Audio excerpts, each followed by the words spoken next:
O Triângulo das Bermudas brasileiro. O cemitério de navios do Parcel de Manuel Luiz. Arquivo marítimo não explicado.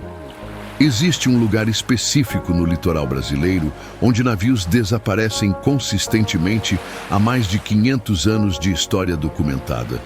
Não por guerras declaradas, não por ataques de pirataria organizada, não por fenômenos meteorológicos extraordinários, mas porque o mar, naquele ponto específico da costa, simplesmente não perdoa erros humanos, não importa quão pequenos sejam.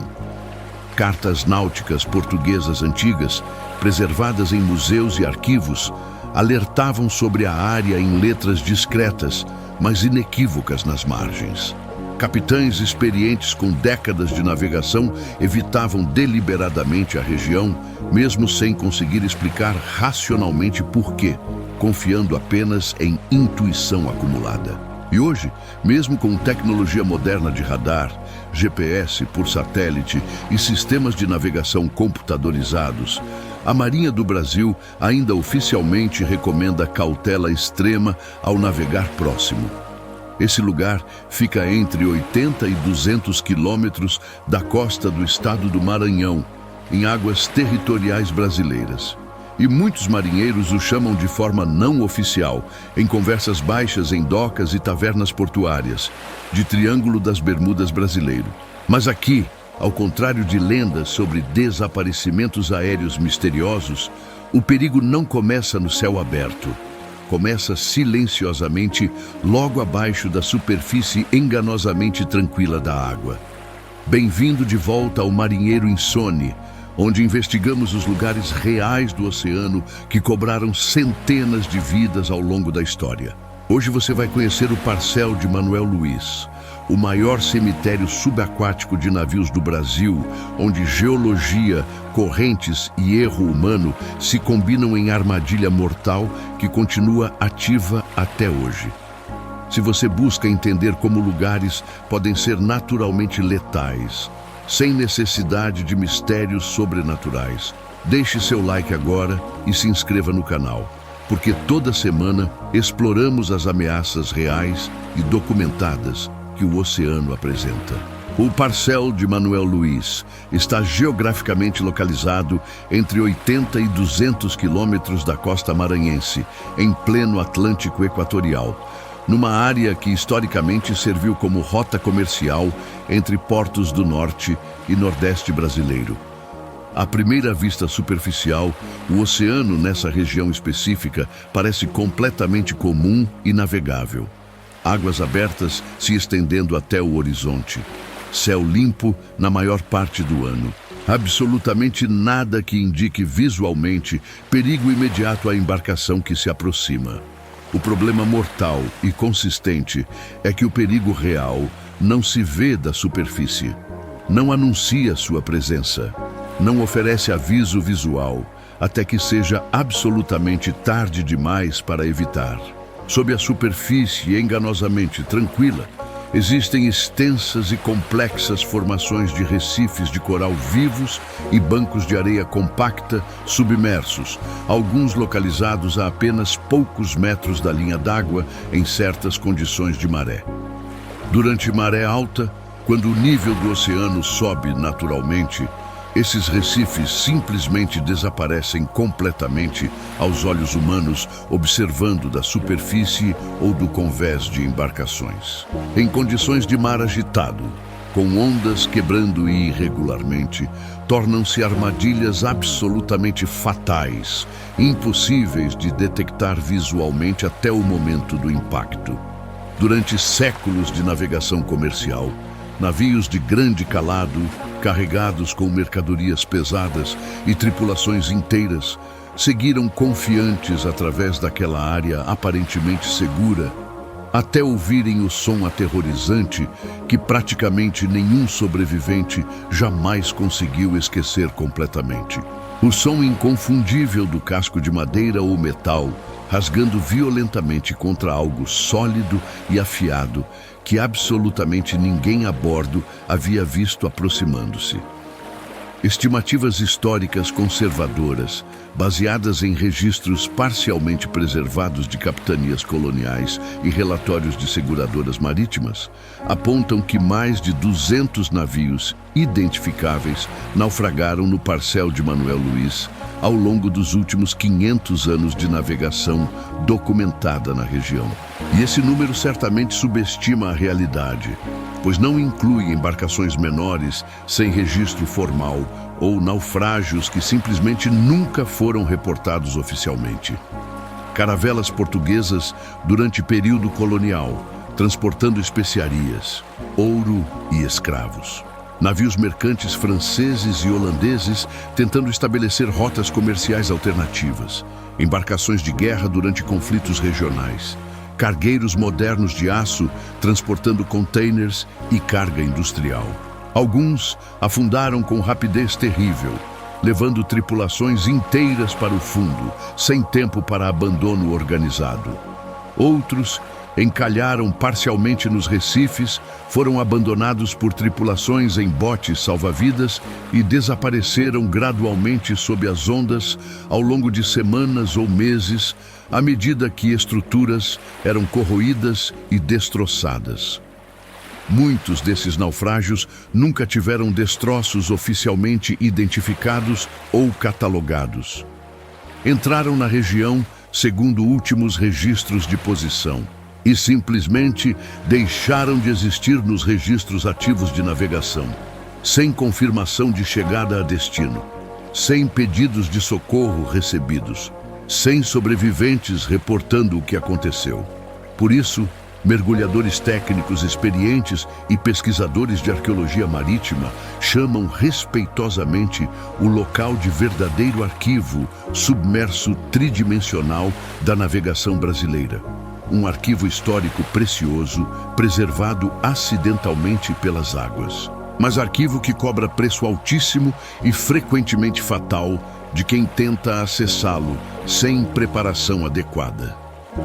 Diferente de outras regiões oceânicas cercadas por lendas sobrenaturais elaboradas e teorias conspiratórias sobre portais dimensionais ou anomalias magnéticas, o Parcel de Manuel Luís tem explicação científica perfeitamente clara e bem documentada. O perigo é absolutamente real, é mensurável, é físico. Pode ser mapeado, estudado e compreendido através de oceanografia, geologia marinha e física de correntes. Os recifes de coral e formações rochosas funcionam literalmente como lâminas afiadas ocultas logo abaixo da superfície. As correntes marinhas equatoriais, influenciadas por temperatura da água e ciclos de maré, empurram sistematicamente embarcações desavisadas para áreas progressivamente mais rasas, sem oferecer aviso perceptível aos navegadores até que profundidade crítica seja alcançada. E a ausência quase completa de referências visuais terrestres naquela distância da costa faz com que capitães, mesmo experientes, frequentemente só percebam o erro de navegação quando já é absolutamente tarde demais para correção de curso que evite impacto. Mesmo hoje, em pleno século XXI, com tecnologia moderna de mapeamento de fundo oceânico, sistemas de sonar que detectam objetos submersos, GPS que fornece posição precisa e cartas náuticas digitalizadas e constantemente atualizadas, erros fatais de navegação ainda acontecem periodicamente no Parcel de Manuel Luís. Porque o mar real não se comporta exatamente como modelos computacionais e mapas preveem com certeza absoluta. Correntes mudam ligeiramente. Bancos de areia migram gradualmente ao longo de anos. Tempestades alteram formações de recifes. E confiança excessiva em tecnologia pode fazer capitães ignorarem sinais ambientais sutis que marinheiros antigos observavam religiosamente. E talvez seja exatamente isso, essa combinação de perigo físico real com aleatoriedade de condições naturais, que torna o local psicologicamente tão inquietante para quem conhece sua história. Não há entidade malévola visível para culpar. Não há monstro mitológico para temer. Não há conspiração humana para investigar. Apenas a sensação perturbadora de que algo naquele lugar específico do oceano sempre esteve silenciosamente pronto, esperando pacientemente o próximo erro humano para destruir mais uma embarcação e adicionar mais nomes à lista de desaparecidos. Entre os muitos relatos e incidentes associados ao Parcel de Manuel Luís ao longo de sua história sangrenta, um caso relativamente recente chama a atenção particular até hoje e continua gerando especulação entre comunidades marítimas locais. Pescadores artesanais operando em águas próximas e tripulações de embarcações comerciais que navegavam pela região relataram independentemente em múltiplas ocasiões ao longo de período de semanas o avistamento perturbador de um navio cargueiro de bandeira libanesa, aparentemente à deriva, visivelmente sem comando ativo, entrando lenta, mas inexoravelmente no perímetro conhecido dos recifes perigosos. O navio, segundo descrições consistentes, teria sido visto por mais de uma embarcação diferente em momentos temporalmente diferentes, mas geograficamente próximos. Sempre completamente silencioso, sem sinais de atividade no convés. Sempre visivelmente fora de qualquer rota comercial estabelecida. Sempre movendo-se de forma que sugeria deriva passiva controlada apenas por correntes, não por navegação intencional. Testemunhas reportaram a observação às autoridades marítimas apropriadas, como o protocolo exige. Mas quando embarcações foram enviadas para investigar e oferecer assistência se necessário, não conseguiram localizar o navio descrito. Simplesmente não estava onde deveria estar, segundo cálculos de deriva baseados em correntes conhecidas. Pouco tempo depois dos últimos avistamentos reportados, o navio desapareceu completamente dos relatos. Não houve pedido formal de socorro captado por estações de rádio costeiras. Não houve operação de resgate organizada documentada. Nenhuma explicação oficial conclusiva sobre seu destino final foi jamais emitida por autoridades. Ele simplesmente se somou silenciosamente à lista crescente de embarcações que cruzaram aquele limite geográfico invisível, mas mortal, e nunca mais retornaram intactas à superfície para contar sua história. Alguns observadores céticos dizem pragmaticamente que foi apenas mais um naufrágio trágico, mas explicável. Navio com problemas mecânicos não reportados, tripulação possivelmente incapacitada por alguma emergência médica, deriva até impacto fatal com recifes, afundamento rápido, tragédia marítima comum. Outros, mais inquietos com detalhes que não se encaixam perfeitamente, afirmam que nenhum destroço compatível com as dimensões descritas do cargueiro foi posteriormente encontrado ou identificado por mergulhadores que exploram regularmente a região. Nenhum corpo recuperado, nenhuma carga flutuante, nada que confirmasse definitivamente o naufrágio. E há pescadores locais que, em conversas discretas, longe de autoridades e céticos, juram solenemente que em noites específicas de condições atmosféricas particulares, luzes fracas surgem brevemente na superfície da água, exatamente onde não deveria haver absolutamente nada. Nem ilhas, nem plataformas, nem embarcações ancoradas. Apenas oceano aberto sobre recifes submersos e destroços antigos. Hoje, reconhecendo tanto o perigo persistente quanto o valor histórico e ambiental único, o Parcel de Manuel Luís foi oficialmente designado como área protegida através da criação do Parque Estadual Marinho do Parcel de Manuel Luís.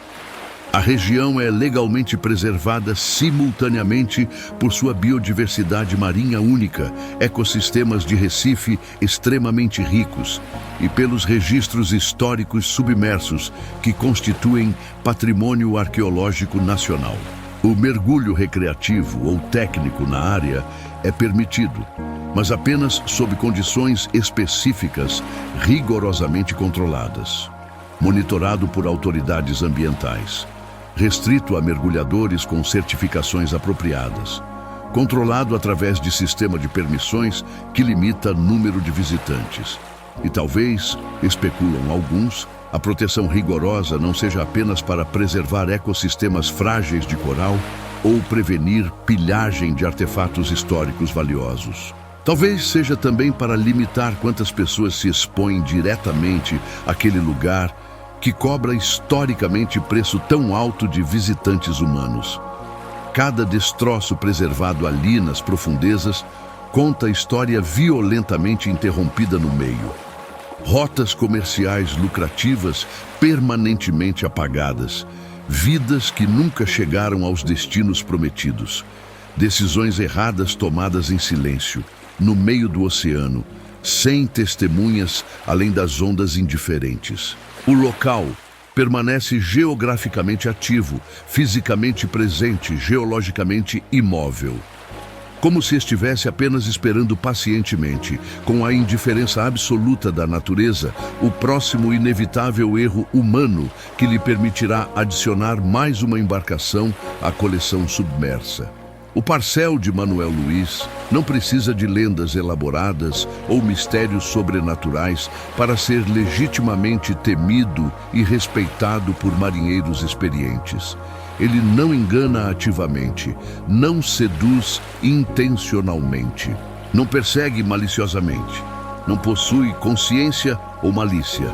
Ele apenas existe, silenciosamente, permanentemente, letalmente. E talvez seja exatamente isso, essa indiferença natural absoluta, o aspecto mais profundamente inquietante do lugar. Saber com certeza documentada que existem lugares específicos no oceano vasto onde o perigo físico não anuncia dramaticamente sua presença. Não oferece avisos sobrenaturais, não manifesta sinais místicos, onde centenas de navios foram metodicamente engolidos ao longo de séculos, não por mistério inexplicável ou conspiração humana, mas por combinação perfeitamente natural e cientificamente compreensível de geologia submarina, física de correntes oceânicas, visibilidade limitada e descuido humano momentâneo. Se o navio cargueiro libanês realmente afundou definitivamente naquela área, conforme testemunhos sugerem, ele repousa agora silenciosamente ao lado de mais de 200 outras embarcações identificadas, todas invisíveis da superfície, todas progressivamente esquecidas pela memória coletiva, todas provando empiricamente que o oceano não precisa absolutamente de explicação sobrenatural ou fenômeno paranormal para ser consistentemente mortal. E a pergunta final, que permanece sem resposta definitiva possível, é matematicamente simples, mas filosoficamente perturbadora. Quantos navios adicionais ainda estão descansando lá embaixo nas profundezas, pressionados contra recifes de coral que nunca entraram oficialmente em nenhuma lista de desaparecidos? Quantas tripulações desapareceram sem que ninguém em terra jamais reportasse formalmente suas ausências? Este foi mais um arquivo marítimo real que não precisa de mistério para ser aterrorizante. Se essa história fez você respeitar o poder silencioso da geografia oceânica, deixe seu like. Se inscreva no Marinheiro Insone para mais casos onde a natureza, não o sobrenatural, é a verdadeira ameaça documentada.